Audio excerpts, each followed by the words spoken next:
রসুলপুর মহল্লায় মতিউর নামের এক পিকআপ ড্রাইভার বাস করত। মতিউরের এক মেয়ে ছিল, তার নাম ছিল মাইসা। একদিন মতিউর তার স্ত্রী মরিয়মকে বলল, মরিয়ম, আজ আমি পিকআপে করে মাল নিয়ে শহরে যাচ্ছি। শহর থেকে ফিরতে আমার 2 দিন দেরি হবে, তুমি এদিকটা সামলে নিও, কেমন? আপনি শহরে যাবেন, সাবধানে যাবেন, কিন্তু আজকাল রাস্তায় কিন্তু যানবাহন অনেক বেড়ে গেছে। আপনি যে পিকআপ চালান, আমার খুব ভয় করে। আরে মরিয়ম, এত চিন্তা করছো কেন? আমি তো পাক্কা ড্রাইভার, আমার ড্রাইভিং লাইসেন্সও আছে। আল্লাহর রহমতে আমার কোনো সমস্যা হবে না। তুমি শুধু আমার জন্য দোয়া করো।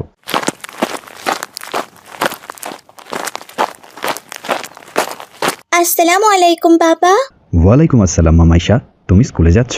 হ্যাঁ বাবা, স্কুলে যাচ্ছি। শোনো মা, আমি 2 দিনের জন্য শহরে যাচ্ছি। তুমি কিন্তু মন দিয়ে পড়াশোনা করবে, আর তোমার মা যা করতে বলবেন তাই করবে, ঠিক আছে? আর হ্যাঁ, নামাজ পড়া কিন্তু একদম মিস করবে না। আচ্ছা ঠিক আছে বাবা। এক কাজ করো মা মাইশা, তুমি আমার পিকআপে উঠে বসো, আমি তোমার স্কুলে নামিয়ে দিয়ে তারপরে যাই। ঠিক আছে বাবা। এরপর মাইসা পিকআপে উঠে বসলো। মতিউর পিকআপ চালিয়ে মাইসাকে স্কুলে নিয়ে গেল। মা মাইশা, আমি তাহলে আসলাম। এরপর মাইসা স্কুলের ভেতরে চলে গেল, আর মতিউরও পিকআপ নিয়ে সেখান থেকে চলে গেল। মতিউর, মালগুলো কাউরান বাজারে ঠিকমতো পৌঁছে দিবি, কোনো ঝামেলা যেন না হয়, ঠিক আছে? আর কাউরান বাজারের আনিস ব্যাপারীর সাথে আমার মোবাইলে কথা হইছে, মালের টাকাটা অগ্রিম পাঠিয়ে দিছে। তুই শুধু মালগুলো পৌঁছে দিয়ে আসবি, কোনো গড়বড় করবি না কিন্তু, এই বলে দিলাম। আচ্ছা ঠিক আছে সাহেব, আপনি চিন্তা করবেন না, আমি আল্লাহর রহমতে অবশ্যই আপনার মাল পৌঁছিয়ে দেওয়ার চেষ্টা করবো ইনশাল্লাহ। আচ্ছা ঠিক আছে, এই নে, এখানে তোর ভাড়া 10,000 টাকা আছে, আর এই হলো আরো 3,000 টাকা। এই টাকা দিয়া তুই তোর পিকআপের তেল কিনা নিস। ধন্যবাদ মহাজন, আমি তাহলে এখন আসি, দোয়া করবেন। আসসালামু আলাইকুম। ওয়ালাইকুম আসসালাম। এরপর মতিউর তার মহাজনের কাছ থেকে বিদায় নিয়ে পিকআপ নিয়ে ঢাকার উদ্দেশ্যে রওনা দিল। যমুনা সেতু পার হতেই মতিউরের পিকআপের সাথে অপর প্রান্ত থেকে আসা বড় ট্রাকের ধাক্কা লেগে গেল। অত বড় ট্রাকের ধাক্কা খেয়ে মতিউরের পিকআপ ভেঙে চুরে খান খান হয়ে গেল, আর মতিউরের এক পা কেটে গেল। সেখানকার লোকেরা অ্যাম্বুলেন্সের ব্যবস্থা করে আর মতিউরকে হাসপাতালে নিয়ে যায়। হাসপাতালে মতিউরের ফোন থেকে রমজান ব্যাপারীকে ফোন করা হলো। আসসালামু আলাইকুম। মতিউর নামের এক রোগী আমাদের ঢাকা হাসপাতালে ভর্তি হয়েছে। তার ডায়াল নাম্বারে আপনার এই নাম্বারটা ছিল। হ, মতিউরই তোর পিকআপে কইরা আমার মাল ঢাকায় নিয়ে গেছে। তা মতিউরের হয়েছেটা কি? ও হাসপাতালে কি করতেছে? শুনেন মিস্টার রমজান সাহেব, রোগীর খুব বড় অ্যাক্সিডেন্ট হয়েছে। ঘটনাস্থলেই তার এক পা কেটে পড়ে গেছে, আর পিকআপটা ভেঙে চুরে চুরমার হয়ে গেছে। হায় রে, আমার 5 লাখ টাকার মাল, এখন আমি আনিসরে কি জবাব দিব? আরে এসব আপনি কি বলছেন? একজন রোগী কোনোভাবে মৃত্যুর হাত থেকে বেঁচে ফিরেছে, আর আপনি তার কথা একবারও চিন্তা না করে আপনার মালের কথা চিন্তা করছেন। ইনি যে তার পা হারিয়ে ফেললো এবং সারা জীবনের জন্য পঙ্গু হয়ে গেল, এখন তার সংসারটা কে দেখবে শুনি? এই সবকিছু তো হয়েছে আপনার মাল ঢাকায় নিয়ে আসার জন্য। টাকা গেলে তো টাকা ফেরত পাবেন, কিন্তু মানুষের জীবন চলে গেলে সেটা তো আর ফেরত পাওয়া যাবে না। ডাক্তার সাহেব, মালের চিন্তায় আমি সব গুলাইয়া ফেলছি। মতিউরের তো কেউ নাই ঢাকায় যাওয়ার মতো। আপনি এক কাজ করেন, আপনি অ্যাম্বুলেন্সে কইরা মতিউরকে বাড়িতে বাড়ায় দেন, আমি ওর স্ত্রী সন্তানরে খবর দিতাছি। আচ্ছা ঠিক আছে রমজান সাহেব, আমি সবকিছুর ব্যবস্থা করে ওনাকে অ্যাম্বুলেন্সে করে বাড়ি পাঠিয়ে দিচ্ছি। হাসপাতাল থেকে ব্যান্ডেজ করে মতিউরকে অ্যাম্বুলেন্স করে বাড়িতে পাঠিয়ে দেওয়া হলো। আর এদিকে রমজান ব্যাপারী গিয়ে মতিউরের স্ত্রী আর তার সন্তানকে অ্যাক্সিডেন্টের খবরটি দিল। ব্যাপারীর মুখে অ্যাক্সিডেন্টের কথা শুনে তো মরিয়ম এবং তার মেয়ে কান্না শুরু করে দিল।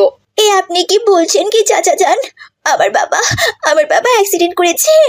হায় আল্লাহ, তুমি আমাদের এটা কি শাস্তি দিলে? এ আপনি কি বলছেন ভাইজান? এ আমার কি সর্বনাশ হয়ে গেল! আমি কতদিন তাকে বলেছি পিকআপ চালানোর কোনো দরকার নেই, কিন্তু সে আমার কোনো কথা শুনিনি। তিনি সবসময় বলতো তিনি নাকি পাক্কা ড্রাইভার। আজ আমার কি সর্বনাশ হয়ে গেল! আরে থামো তো, এত কান্নাকাটি করো না। কান্না তো আমারও পাইতাছে, আমার কতগুলো টাকার মাল সব হরিলুট হইয়া গেল। আমি এখন কার কাছে গিয়া কান্না করুম কও? নিজের শান্ত রাখো। তুমি এত কান্না করলে তোমার মেয়েটার কি হইব বলো? একটু পরে মতিউর অ্যাম্বুলেন্সে কইরা চলে আইব। আমার ডাক্তারের সাথে কথা হইছে, আমি এখন তাইলে আসি। হ্যাঁ, বিকেলবেলা মতিউর আইলে আমি আবার আসমু। এই কথা বলে রমজান ব্যাপারী সেখান থেকে চলে গেল। এদিকে দুপুর গড়িয়ে বিকেল হয়ে গেল। বিকেলবেলা মতিউর অ্যাম্বুলেন্স করে বাড়িতে চলে এলো। এক পা কাটা মতিউরকে তার বউ আর মেয়ে নিয়ে গিয়ে বিছানায় শুইয়ে দিল। ওগো, এইটা আমাদের কি হয়ে গেল? আমি অনেকবার সাবধান করেছি, কিন্তু আপনি আমার কোনো কথা শোনেননি। এর জন্যই তো আপনার পাটা আজ চিরদিনের জন্য হারিয়ে গেল। এখন আমাদের এই সংসারটা কে চালাবে?